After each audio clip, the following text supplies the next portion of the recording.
ایک دفعہ ایک عورت سلطنت عثمانیہ کے سلطان عبد المجید کے پاس مقدمہ لے کر حاضر ہوئی۔ فرمایا، سلطان معظم، ہمارے گاؤں کے قاضی کے پاس میں ایک مقدمہ لے کر گئی تھی تاکہ قاضی صاحب انصاف پر مبنی فیصلہ کر سکیں، مجھے انصاف دلائیں۔ لیکن بدقسمتی سے میں جب قاضی کے پاس گئی تو اس وقت قاضی صاحب عدالت میں اکیلے موجود تھے۔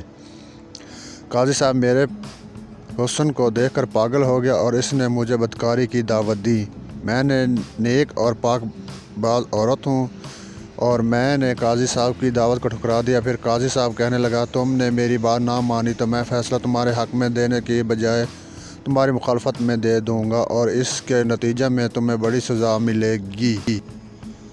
سلطان عبد المجید نے اس عورت سے پوچھا، پہلے یہ بتاؤ تمہارا مقدمہ کیا تھا اور تم قاضی کے پاس کیا مقدمہ لے کر گئی تھی؟ وہ حسین و جمیل عورت کہنے لگی، سلطان معظم، ایک دن میں خیمے میں دوپہر کے وقت بیٹھی ہوئی تھی اور مجھے باہر گھوڑی کی آواز سنائی دی۔ مجھے ایسا لگا کہ میری پڑوسن کی گھوڑی ہمارے خیمے سے کچھ فاصلے پر بندھی ہوئی تھی، وہ کسی تکلیف میں ہے۔ جب میں اس کے قریب گئی تو مجھے پتہ چلا کہ گھوڑی پیاس کی شدت کی وجہ سے چلا رہی تھی۔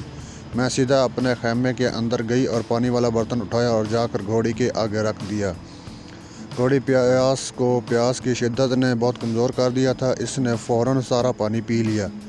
لیکن بدقسمتی سے اس پانی میں کچھ ایسی زہریلی چیز گر گئی تھی جس سے پانی کے پیتے ہی فوراً گھوڑی کی موت واقع ہو گئی۔ جیسے ہی یہ خبر میری پڑوسن کو ملی، اس نے چیخنا چلانا شروع کر دیا کہ اس نے کہا کہ تم نے میری گھوڑی کو زہر دی ہے۔ میں نے اسے بتایا کہ پوری کوشش کرتی رہی لیکن میرا کوئی ارادہ نہیں تھا، میں نے صرف اس کو پانی پلایا ہے، مجھے پتہ گھوڑی کی موت کیسے واقع ہوئی۔ یہ سن کر میری پڑوسن نے آ کر میرے خیمے کے پاس اپنی بندھی ہوئی میری قیمتی اور میری سب سے پیاری گھوڑی بندھی ہوئی تھی، وہ آ کر اس نے کھولی اور کہا، جب تک تم میری گھوڑی کی قیمت ادا نہیں کرو گی اس وقت تک تمہیں تمہاری گھوڑی نہیں ملے گی۔ اور یہی مقدمے لے کر میں قاضی صاحب کے پاس گئی اور کہا، آپ انصاف پر مبنی فیصلہ کریں، کیونکہ میں نے جان بوجھ کر اس گھوڑی کو زہر نہیں دی، یہ ایک غلط تھی یا پھر ایک حادثہ تھا۔ جب قاضی صاحب کے پاس گئی تو قاضی صاحب عدالت میں نہیں تھا۔ مجھے مخالفوں نے بتایا کہ قاضی صاحب قبیلہ جا چکے ہیں۔ میں سیدھا قاضی صاحب کے خیمے کے دروازے پر پہنچ گئی۔ پھر قاضی صاحب نے اجازت پر میں اندر چلی گئی۔ میں نے قاضی صاحب کو اپنی بات تفصیل سے بتائی، لیکن قاضی صاحب مجھ سے میرے حسن کا دلدار ہو چکا تھا اور میرے جسم کو للچائی نظروں سے دیکھنے لگا۔ پھر قاضی صاحب نے کہا، اگر تم میرے ساتھ بستر پر کچھ وقت گزارو تو میں تیرے حق میں فیصلہ دے دوں گا۔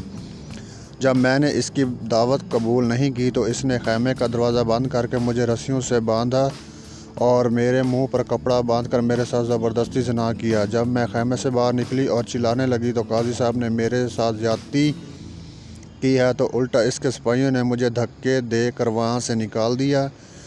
میرے انصاف لینے کے علاوہ اور کوئی چارہ نہیں تھا، اس لیے میں بڑی مشکلوں سے آپ کے سامنے حاضر ہوئی ہوں۔ یہ سن کر سلطان عبد المجید نے کہا، تیری بات بالکل درست ہے، لیکن تمہیں اپنا فیصلہ کسی شہر کے قاضی کے پاس لے کر جانا چاہیے، تاکہ ایک سلطان کے پاس میرے پاس اتنا وقت نہیں کہ میں آپ کے مقدمے کو حل کر سکوں، لہٰذا میں قاضی کو پیغام بھجوا دیتا ہوں کہ وہ انصاف پر مبنی فیصلہ کریں۔ یہ سن کر وہ عورت گڑ گڑانے لگی اور کہا، قاضی صاحب کو بھی چور کو پکڑتا ہے، کسی مجرم کو پکڑتا ہے۔ یہ سن کر سلطان نے کہا، نہیں تو پھر وہ عورت کہنے لگی، سلطان معظم، اب آپ ہی بتائیں کہ ایک قاضی دوسرے قاضی کی مخالفت میں کوئی فیصلہ دے سکے گا؟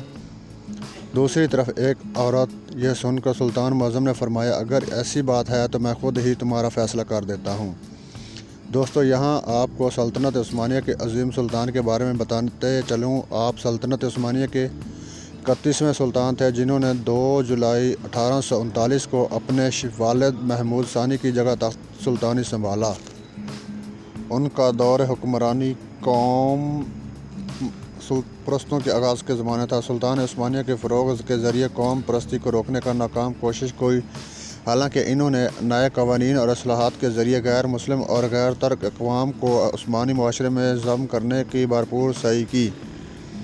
انہوں نے مغربی یورپ کی اہم سیاسی قوت کو برطانیہ اور فرانس کے ساتھ قریبی تعلقات استوار کیے اور انہیں اتحادیوں کے ذریعے روس کے خلاف جنگ کی۔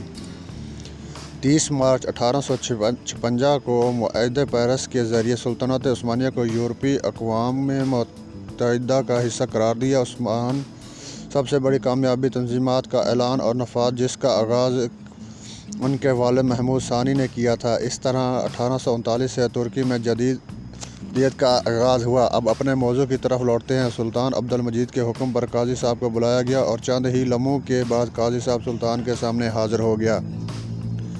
سلطان عبد المجید قاضی صاحب سے مخاطب ہوا اور کہا، یہ عورت سچ کہہ رہی ہے، کیا تم نے اس کے ساتھ بدکاری کی ہے؟ یہ سن کر قاضی صاحب فرمانے لگے، سلطان معظم، میں نے اس عورت کو ہاتھ تک بھی نہیں لگایا۔ پھر سلطان نے کہا، کیا وجہ ہے کہ تمہارے ساتھ اتنے سخت الفاظ کیوں بول رہی ہے؟ اس کے پیچھے حقیقت کیا ہے؟ جب سلطان عبد المجید نے قاضی صاحب کے دلائل سنے تو اس نے کہا، سلطان معظم، یہ عورت میرے پاس مقدمہ لے کر آئی۔ میں نے اس عورت پر پوری بات توجہ اور تفصیل سے سنی اور میں نے یہی فیصلہ کیا کہ دوسری طرف بھی دلائل سنوں گا اور گواہان کی گواہی کے بعد اس مقدمے کا فیصلہ ہوگا۔ اس لیے تم کل صبح میری عدالت میں حاضر ہونا۔ یہ سنتے ہی اس عورت نے تیور بدلنے لگے اور اس نے کہا کہ تم اگر میرے حق میں فیصلہ نہ کیا تو میں تمہیں بدنام کر ڈالوں گی۔ حتیٰ کہ اپنے حق میں فیصلہ دلوانے کے لیے اس نے مجھے اپنے جسم کی بھی پیشکش کی۔ میں نے جب اس عورت کی بات ماننے سے انکار کر دیا تو مجھے یہ بھی دھمکی دی کہ تم عورت کی طاقت کو نہیں جانتے۔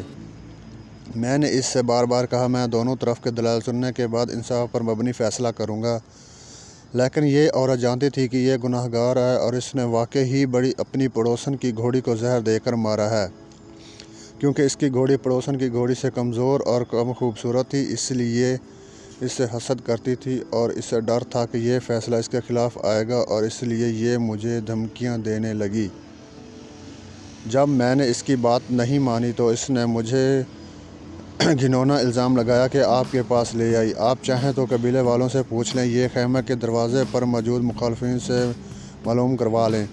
یہ سن کر وہ عورت کہنے لگی، سلطان معظم، وہ قبیلہ اس کا اپنا ہے، یہ اس قبیلے کا قاضی ہے، اور بات رہی محافظوں کی، کیا وہ اپنے سردار کے خلاف گواہی دیں گے؟ اس لیے میں ان دونوں باتوں کو نہیں مانتی۔ اب آپ ہی بتائیں کہ ایک عورت اپنی عزت کو خاک میں ملا کر کسی مرد پر اس طرح گھناؤنا الزام لگا سکتی ہے، اور وہ بھی اتنے بڑے قاضی پر؟ اب سلطان عبد المجید دونوں کے دلائل سن چکا تھا، لیکن سلطان کی سمجھ میں ابھی تک کچھ نہیں آ رہا تھا کہ ان میں سے کون سچا ہے اور کون جھوٹا۔ اس عورت کے پاس کوئی نہ کوئی ثبوت تھا اور نہ ہی قاضی کے پاس کوئی ٹھوس ثبوت تھا جس سے ان دونوں میں کوئی بھی بے گناہ ثابت ہو سکے۔ تھوڑی دیر کے بعد سوچنے کے بعد سلطان عبد المجید نے حکم دیا کہ ایک بڑا سا برتن لے آؤ، اور سلطان کے حکم پر ایک بڑا سا برتن حاضر کیا گیا۔ پھر سلطان نے حکم دیا کہ اس میں چشمے کا صاف اور پاک پانی ڈالو۔ برتن میں آئینہ کی شفاف پانی ڈالا گیا۔ اس کے بعد سلطان عبد المجید قاضی صاحب کو حکم دیا، قاضی صاحب، آپ اس برتن میں لباس سمیت اپنے پورے جسم کو ڈبوئیں، یعنی اس طرح ڈبوئیں کہ جیسے آدمی چشمے پہ نہاتا ہے۔ قاضی صاحب نے سلطان کے حکم کی تعمیل کی اور فوراً اس برتن کے اندر پیر رکھ کر نہانے لگا۔ سارے درباری حیران تھے کہ سلطان معظم کیا کر رہے ہیں۔ اس کے بعد سلطان عبد المجید نے حکم دیا کہ میرا اپنا ذاتی گھوڑا لے آؤ، اور تھوڑی ہی دیر کے بعد سلطان کا گھوڑا سلطان کے سامنے پیش ہو گیا۔ اب سلطان عبد المجید نے کہا کہ وہ پانی والا برتن میرے گھوڑے کے سامنے رکھو۔ جیسے ہی وہ برتن سلطان کے گھوڑے کے سامنے رکھا گیا تو گھوڑے نے فوراً پانی پینا شروع کر دیا۔ یہ دیکھ کر سلطان عبد المجید نے کہا کہ اے چلاک عورت، تم سراسر جھوٹ بول رہی ہو۔ قاضی صاحب بالکل بے گناہ ہیں اور اس نے تمہیں ہاتھ تک بھی نہیں لگایا۔ حتیٰ کہ میں یہ کہہ سکتا ہوں کہ قاضی صاحب کا دامن بالکل پاک، صاف اور شفاف ہے۔ یہ سن کر تمام برادری کے بڑے حیران ہوئے کہ ایک برتن میں نہائے اور گھوڑے کے پانی پینے سے کیسے پتہ چلا قاضی صاحب بے گناہ ہے اور عورت گناہ گار ہے؟ تو یہ سن کر ایک وزیر بول پڑا، سلطان معظم، آپ کو کیسے پتہ چلا کہ قاضی صاحب بے گناہ ہیں اور یہ عورت جھوٹ بول رہی ہے؟ تو سلطان عبد المجید نے کہا، میرے گھوڑے کی یہ خاصیت ہے کہ وہ نجاست پانی کو منہ نہیں لگاتا، پینا دور کی بات ہے، اور اگر قاضی صاحب نے اس کے ساتھ بدکاری کی ہوتی تو یہ پانی نجاست ہو جاتا اور گھوڑا اس کو بھی کبھی منہ نہ لگاتا، اس لیے یہ عورت سراسر جھوٹ بول رہی ہے۔ اس کے بعد سلطان نے اس عورت کو کہا کہ اپنے الفاظ میں تم سچ سچ بتا دو ورنہ تمہیں ایسی سزا ملے گی کہ تم دوسروں کے ساتھ نشان عبرت بن جاؤ گی۔ جب عورت کے پاس اور کوئی چارہ نہ رہا تو اس نے سلطان عبدالمجید اور تمام درباریوں کے سامنے اپنے گناہ کا اقرار کر لیا اور بتایا کہ جیسا کہ قاضی صاحب نے کہا تھا ویسی ہی بات ہے، میں نے اپنے ہی پڑوسن کی گھوڑی کو زہر دے کر مارا ہے، اور اس کی سزا سے بچنے کے لیے میں نے قاضی پر الزام لگایا۔ کہ اس کے بعد سلطان عبدالمجید نے فیصلہ سنایا کہ گھوڑی کے قتل کے عوض تمہیں گھوڑی کا جرمانہ ادا کرنا ہوگا، اور ایک معزز اور نیک ایماندار قاضی پر گھناؤنا الزام لگانے کے جرم میں تمہیں 1 سال کے لیے زندان میں ڈال دیا جاتا ہے۔